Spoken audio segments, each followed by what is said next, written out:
Eu gostaria de ler uma passagem das Escrituras que se encontra no Evangelho de João, capítulo 6, nós vamos ler do 24 ao 35. João 6, 24 ao 35.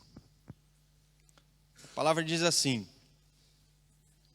Quando, pois, viu a multidão que Jesus estava ali, nem os seus discípulos, quando, pois, viu a multidão que Jesus não estava ali, nem os seus discípulos, tomaram os barcos e partiram para Cafarnaum à sua procura.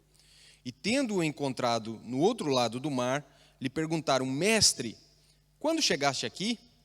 Respondeu-lhe Jesus: em verdade vos digo, vós me procurais, não porque vistes sinais, mas porque comestes dos pães e vos fartastes. Trabalhai não pela comida que perece, mas pela que subsiste para a vida eterna, a qual o Filho do Homem vos dará, porque Deus, seu Pai, o confirmou com o seu selo. Dirigiram-se, pois, a eles, perguntando: que faremos para realizar as obras de Deus?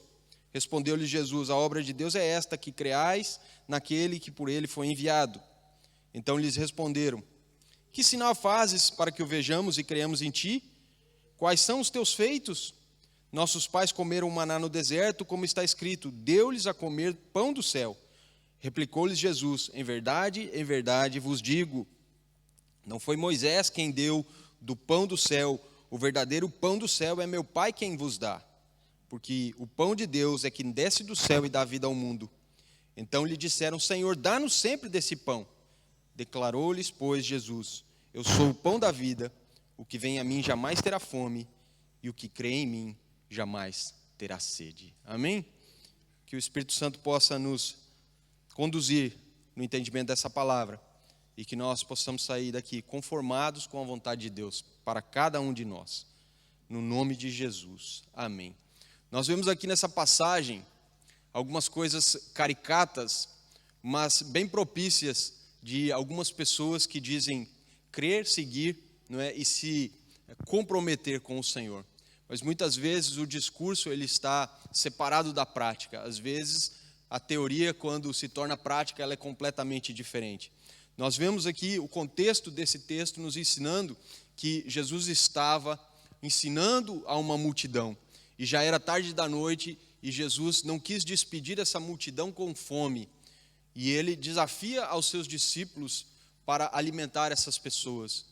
E ele chama os seus discípulos e ele diz: olha, essas pessoas estão aqui há muitos dias conosco. Essas pessoas estão conosco, estão cansadas, estão com fome, e estamos num lugar que é um lugar remoto. Se eu deixar essas pessoas irem embora, essas pessoas elas desfalecerão pelo caminho. Muitas delas podem até vir a morrer. Nós precisamos alimentá-las. E os discípulos dizem: Senhor, nós não temos nada aqui.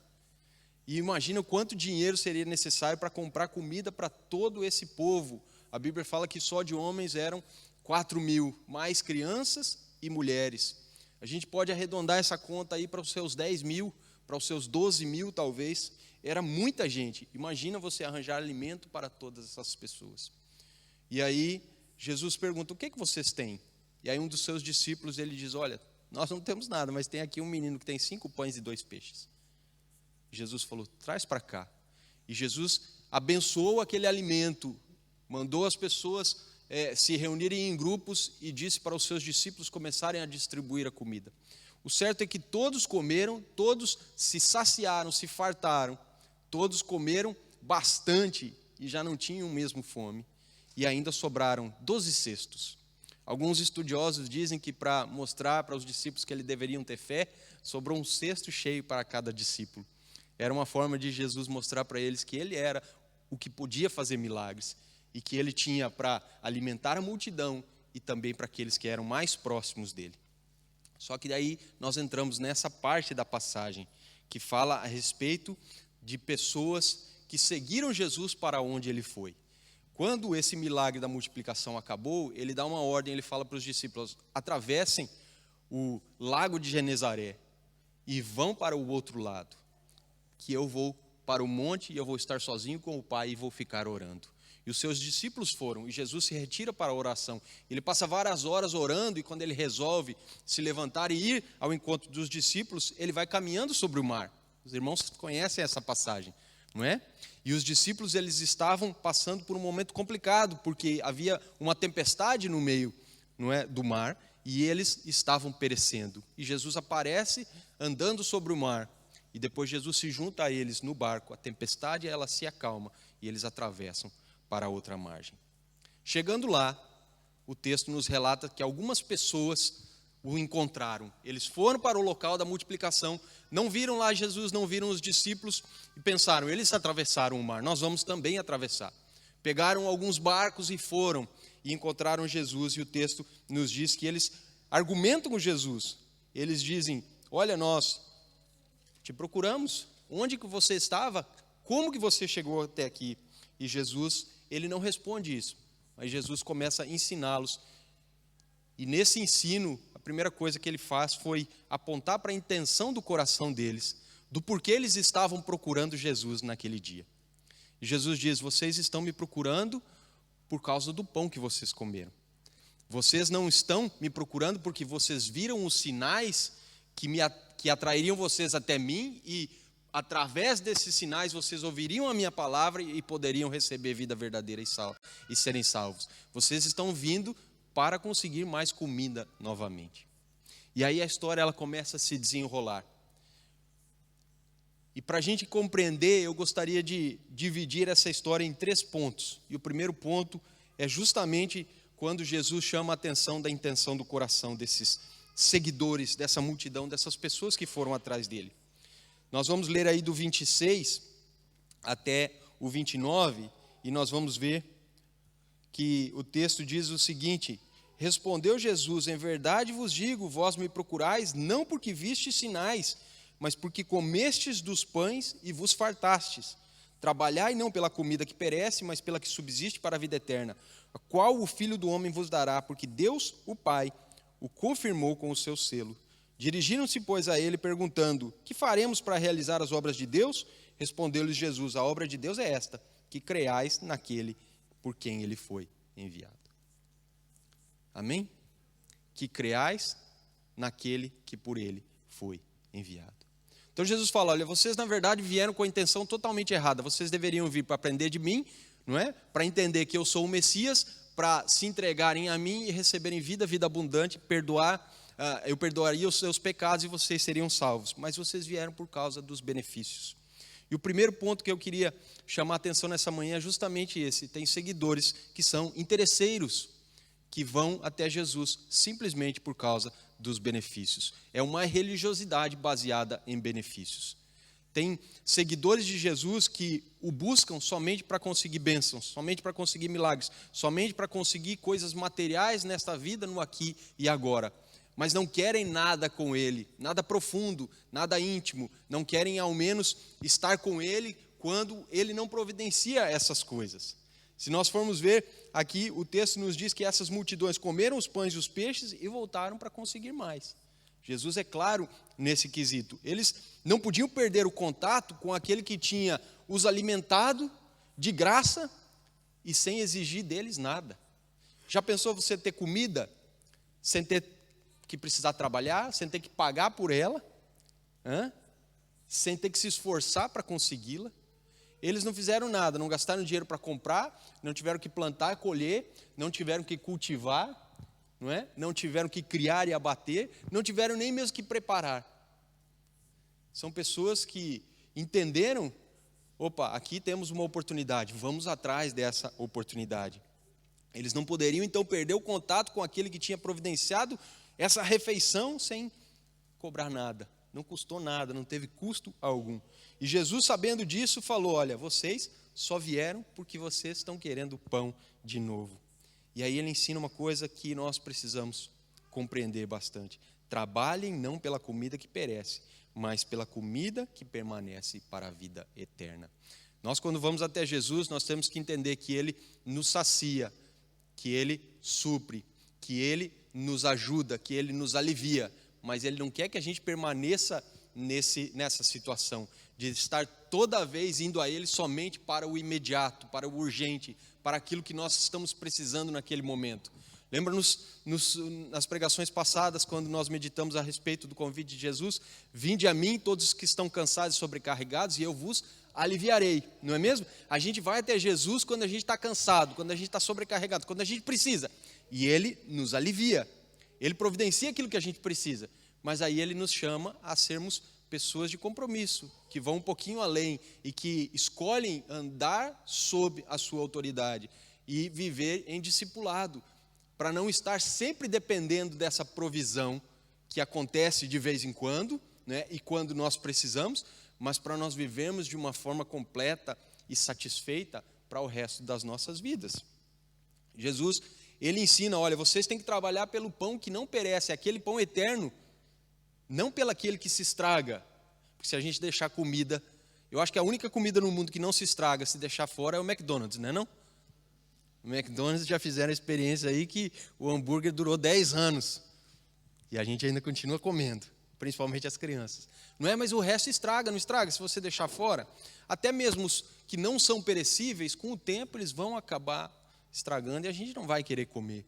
Jesus fala, essa comida vai passar. O que eu tenho para vocês é muito melhor, muito mais profundo e muito mais duradouro.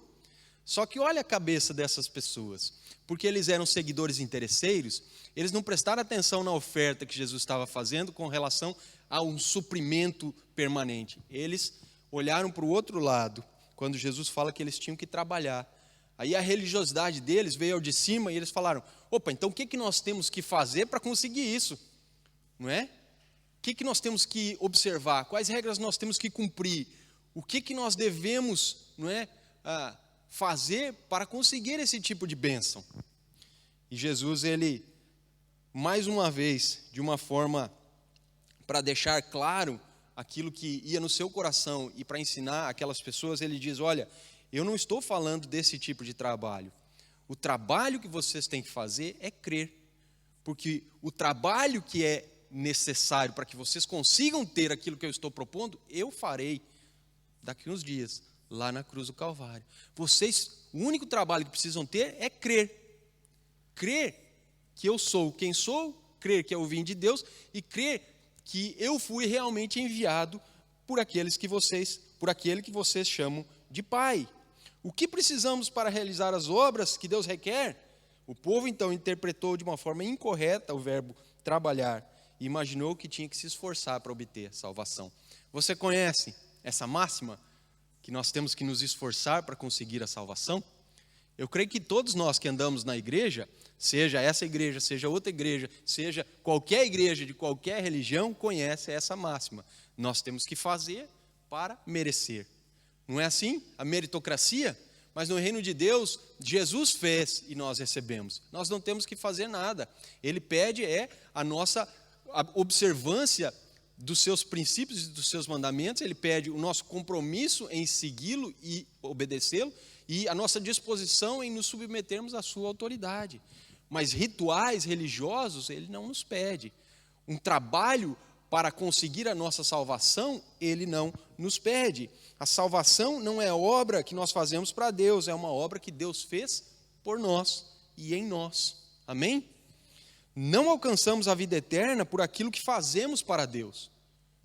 Isso é religiosidade, mas nós alcançamos a vida eterna quando nós depositamos a nossa fé em Jesus e naquilo que Ele fez por nós na cruz. O que Ele fez por nós na cruz? Lá Ele carregou o nosso pecado, lá Ele pagou o preço de sangue por aquilo que nós éramos culpados, e lá Ele morreu para que eu e você fôssemos religados por Deus.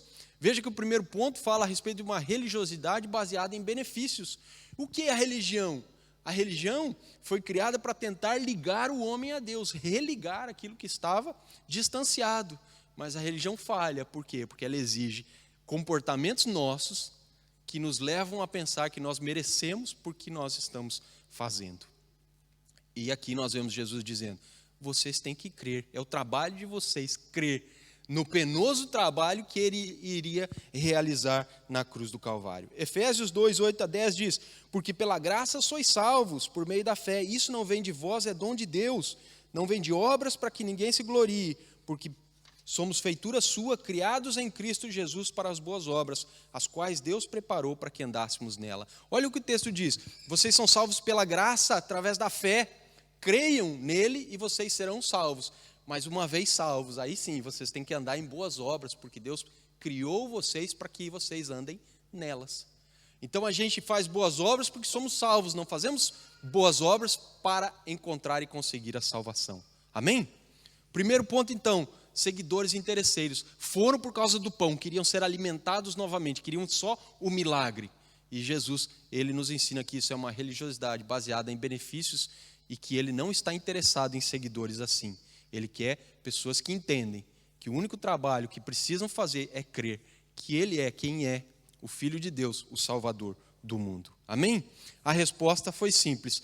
A obra que realmente importa é ter fé em Cristo. Amém? Segundo ponto, seguidores descomprometidos. Uma religiosidade isenta de entendimento e aliança. Nós vemos aqui seguidores descomprometidos, que eram religiosos, porque ao ouvirem falar do trabalho, eles pensaram que tinham que fazer alguma coisa. Mas depois que eles viram que eles precisavam ter fé, eles começaram a questionar Jesus. O pedido de Jesus foi: vocês precisam crer. E aí eles desafiaram a sua autoridade. Olha o que eles falaram no verso 30. Que sinal miraculoso mostrarás para que vejamos e creamos em ti? O que farás? Muitas vezes a gente já orou assim, não é? Senhor, eu preciso de um milagre para conseguir crer. E aí eles lembraram do que havia acontecido lá no deserto com o povo deles, séculos e séculos antes, quando eles estavam na travessia do Egito para a terra prometida, e Deus providenciou para eles o maná diário. O que era o maná? O maná era o alimento que aparecia logo pela manhã, e eles iam lá e colhiam e comiam. No outro dia estava lá o maná de novo, eles saíam das suas barracas, iam lá, colhiam e comiam. No outro dia eles não precisavam trabalhar, estava lá o maná de novo, e eles iam, colhiam e comiam. E aí eles falaram para Jesus: olha, você fez milagre com 5 pães e 2 peixes. Você tinha alguma coisa para iniciar esse milagre. Você tinha alguma coisa para dar um start nesse milagre. Moisés fez um milagre sem nada. O maná do nada, ele apareceu. Veja só o tipo de religiosidade dessas pessoas. Eles não queriam compromisso nenhum e eles começaram a desafiar a autoridade de Jesus. Porque quando a gente não quer compromisso, a gente desafia a autoridade. Veja no seu trabalho, por exemplo. Se você não quer fazer aquilo que está sendo proposto para você, geralmente você começa a desconfiar e até mesmo a falar mal do seu superior. Às vezes você está fazendo corpo mole e você começa a colocar a culpa no supervisor, no patrão. Eu sei porque eu fiz muito isso. Quantos treinadores que eu tive, para os irmãos que não sabem, eu fui jogador de futebol por muitos anos. Quantos treinadores que eu tive que a culpa era minha, mas eu botava nele? Eu comecei a desafiar a autoridade dessas pessoas, porque, na verdade, eu estava me descompromissando, me deixando de ter compromisso. Eu não queria mais me comprometer, porque eu não achava que aquilo estava valendo a pena. E era o que esses cidadãos eles estavam fazendo aqui. E aí, essas pessoas começaram a, de alguma forma, relembrar da religiosidade que elas viviam. Não é? A religião judaica. Moisés é maior do que você, que está aqui tentando ensinar a gente, dizendo que nós temos que crer em você, que você veio do céu, mas na verdade Moisés é maior que você. O milagre dele foi muito mais poderoso. E aí Jesus os corrige, e Jesus disse: olha, vamos lá colocar os pingos nos is. Não foi Moisés, foi Deus. Olha o que o texto diz. Replicou Jesus no 32, em verdade vos digo, não foi Moisés que deu o pão do céu. O verdadeiro pão do céu é o meu Pai quem vos dá. E olha que Jesus fala, é o meu Pai que vos dá. Ele não fala, foi o meu Pai que vos deu. É o meu Pai que vos dá. Porque ele tira o foco lá do deserto e de Moisés e ele joga de novo para a atualidade, para ele. Eles estavam falando, mas Moisés fez um milagre e do nada ele deu pão para os nossos antepassados. Jesus fala, olha, não foi Moisés, e aquele pão é um pão que perece. Mas o Pai que vos dá, o pão verdadeiro que veio do céu, ele está aqui hoje. Amém? E nós temos que entender isso. As mesmas dádivas de Deus da aliança antiga com o maná não tinham outra intenção senão anunciar o pão verdadeiro. O que era o maná? O maná era um tipo de Jesus. Era o tipo de Jesus. Jesus ele veio para o cumprimento daquilo que o maná simbolizava e significava. Jesus, ele na sua resposta, procurou conduzir o povo a uma compreensão mais profunda da verdade. Eles deveriam parar de olhar para trás e para Moisés e começar a olhar para o agora e para aquele que estava na frente deles, que era Jesus. Além disso, Deus havia dado o maná no passado, mas agora dava o verdadeiro pão na pessoa de Jesus Cristo. Isso nos mostra que a gente precisa ser comprometido com Ele. Isso nos mostra que nós precisamos parar de nos apoiarmos na religião e naquilo que nós aprendemos que era o correto e nós vivenciamos em algum momento da nossa vida, e agora a gente tem que fixar os nossos olhos nele, que é o autor e o consumador da nossa fé, para que a gente possa viver tudo aquilo que o Senhor está propondo para nós. Todas as verdades espirituais nós possamos viver hoje e nos apropriarmos da promessa. Olha a oportunidade que essas pessoas tinham.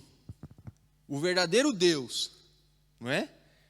O Filho do Deus Altíssimo, que é o verdadeiro Deus, aquele que não só sacia, mas também farta, aquele que não só os ajuda, mas também dá a capacidade de eles viverem sendo supridos por toda a sua vida e também na eternidade, estava diante deles. E eles começavam a encontrar subterfúgios para não se comprometerem mais. Porque eles viram que Jesus já estava exigindo algumas coisas deles que eles não queriam dar, não é? Então eles começam a questionar a autoridade do Senhor. Porque o pão de Deus é aquele que desce do céu e dá a vida ao mundo, Jesus diz. E aí nós vamos para o terceiro ponto. E aqui eu vejo 3 S's.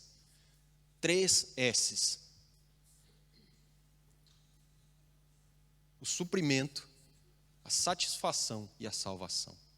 A promessa para os que se comprometem com o Senhor, deixam de ser discípulos interesseiros, ou melhor, seguidores interesseiros e seguidores religiosos que não estão a fim de compromisso, é de suprimento, satisfação e salvação. Eles disseram: Senhor, se você é tudo isso que você está falando, nós queremos esse pão. Olha ali o verso 34, 35, dá-nos desse pão. Porque eles ainda estavam querendo um pão de graça. Mas agora Jesus explicou o que era esse pão. E eles falaram: já que a gente está aqui, vamos nessa, né? Dá esse pão para a gente então. E aí Jesus falou: então vamos um pouquinho mais além. Eu sou o pão da vida. Aquele que vem a mim nunca terá fome, e aquele que crê em mim nunca terá sede. A gente já ouviu uma história parecida, não ouviu? De uma mulher que ao meio-dia ia tirar água de um poço. Quem conhece essa história? Chamada mulher samaritana, lá na cidade de Sicar, em Samaria. Ao meio-dia ela ia tirar água do poço e Jesus tem um encontro com ela. E Jesus fala: o que você está fazendo aqui? Ela fala: eu vim tirar, não tem ninguém quem tira, eu vim tirar. Jesus falou: me dá um pouquinho dessa água. Ela falou: Senhor, não é? Você não tem nem balde, você está aí viajando, como é que você vai fazer? Daí ele fala: se você soubesse quem está falando com você, você pediria água a mim, e eu daria uma água que pode transformar a sua vida, água que satisfaria você e você nunca mais teria sede, e essa água jorraria de você para a vida eterna. A mesma história. Eles queriam pão terreno para matar a fome naquela hora. Jesus ofereceu um pão espiritual. Eles falaram: nós queremos esse pão, eles falaram. Só que agora Jesus explica o pão, para mostrar para eles que não era uma coisa tão simples, que eles tinham que se entregar completamente. Eu sou o pão vivo que desceu do céu. Eu sou o pão da vida. Aquele que vem a mim nunca terá fome, aquele que crê em mim nunca terá sede. Mesma história da água na mulher samaritana, não é? Ela falou: eu quero essa água, me dá essa água, eu nunca mais vou precisar vir aqui tirar, ela falou. Mesma coisa aqueles discípulos: nunca mais vamos ter que pegar um barco, atravessar esse mar, ir atrás de você, dá logo esse pão, a gente vai conseguir ser farto, conseguir saciar, conseguir ter a provisão e nem precisamos trabalhar por isso. Mesmo o pensamento da mulher. Aí Jesus falou: olha, não é assim que as coisas funcionam. Aquele que tiver aí fome será saciado, aquele que tiver sede será também saciado. Os 3 S's, suprimento, satisfação e salvação, estão nesse versículo. É a mesma coisa: venham a mim para serem aliviados, mas agora tornem-se meus discípulos para viverem descansados. Amém? Uma coisa é receber alívio. A gente passa mal, a gente vai no hospital, eles dão alguns medicamentos, a gente recebe alívio. Mas se a gente tiver uma doença que precisa de um tratamento, a gente precisa fazer o tratamento, não é mesmo? Porque senão, de tanto em tanto, a gente vai ter que correr para lá para receber alívio. É a mesma coisa. Quem deixa de comer aqui uma semana, a não ser que você esteja fazendo um jejum, né, bem rigoroso, mas geralmente a gente come todos os dias, porque o nosso corpo precisa. Jesus está dizendo, vocês precisam desse alimento, mas eu tenho aqui um alimento que é muito melhor, que ele não só vai matar a fome de você, mas ele vai suprir todos os dias. Ele não só vai matar a fome de vocês, mas ele vai saciar vocês, porque suprir é diferente de saciar, não é mesmo? Se eu estou com fome e eu peço, Márcio, me dê alguma coisa de comer, e o Márcio me dá, por exemplo, um pastel de nata. O Márcio supriu uma necessidade e me deu um pastelzinho de nata. Aquilo vai me saciar? Aquilo vai me satisfazer? De maneira nenhuma. Mas se o Márcio me der uma feijoada, aí eu estarei saciado e satisfeito, porque aquilo vai me preencher totalmente, é ou não é? Se eu estiver com sede, um copo de água não vai? Vai me suprir, mas não vai me saciar. Agora, se eu estiver com muita sede, eu bebo 1 litro de água, e aí pode ser que eu esteja totalmente satisfeito e saciado. Amém? Mas Jesus não para nisso. Ele fala, olha, você vai ter vida verdadeira, vida abundante. E ele fala a respeito, então, da salvação. Essa salvação tremenda que nós temos somente nele. Ele diz assim, o verdadeiro pão da vida que desceu do céu, não é? Esse maná que nós precisamos para a nossa vida, precisa realmente fazer parte de nós todos os dias. Não é de vez em quando a gente vai atrás de forma interesseira. Não é de vez em quando a gente vai atrás de forma descomprometida. Nós precisamos estar com Ele, querer Ele, desejar Ele, receber Ele, porque senão nós vamos viver de esmolas, mendigando. Ele sempre vai abençoar, mas Ele, por trás da bênção, Ele quer o seu coração. Os milagres que Jesus fazia era somente para atrair a atenção da multidão, para que elas pudessem ouvir a palavra e se entregarem àquele que estava pregando. Hoje em dia, pessoas só querem Jesus por causa dos benefícios que Ele pode oferecer, não é? E nós precisamos ir até Jesus, crer nele. Olha o que o texto diz, aquele que vir a mim, aquele que crer em mim. Não é aí o que o texto fala? Declarou, pois Jesus, eu sou o pão da vida, quem vem a mim jamais terá fome, e aquele que crer em mim jamais terá sede. Se você for, você não tem fome, se você crer, você não tem sede. São sinônimos, tanto um quanto o outro significam a mesma coisa, suprimento, não é? Preenchimento, que é a saciedade, a satisfação e salvação. Para concluirmos, vir a Cristo e crer nele significa receber a Cristo em seu interior, como quem recebe comida e como quem recebe bebida. Preste atenção, quando a gente come, a comida e a bebida se tornam parte de nós, sim ou não? Sim ou não? Sim, não é? Tem gente que come muito e engorda, virou parte da pessoa, não é? Tem gente que, e os nutrientes, e as vitaminas, e tudo aquilo que tem na comida, acaba sendo parte de nós. Se a gente estiver constantemente vivendo esse relacionamento com o Senhor fará parte de nós, nós faremos parte dele. Aquilo que Jesus falou, eu estou no Pai, o Pai está em mim, e aquele que vir a mim, de maneira nenhuma eu lanço fora, e também fará parte dessa comunhão de amor que se chama Trindade. A vida de Cristo só é experimentada pelo ser humano quando este se apropria pela fé do Salvador. Não basta conhecer intelectualmente a verdade. Não basta ter conhecimento acerca de Cristo, é preciso ter intimidade com Cristo. Não basta informação, é preciso apropriação. Quem crer, quem vir a mim e crer.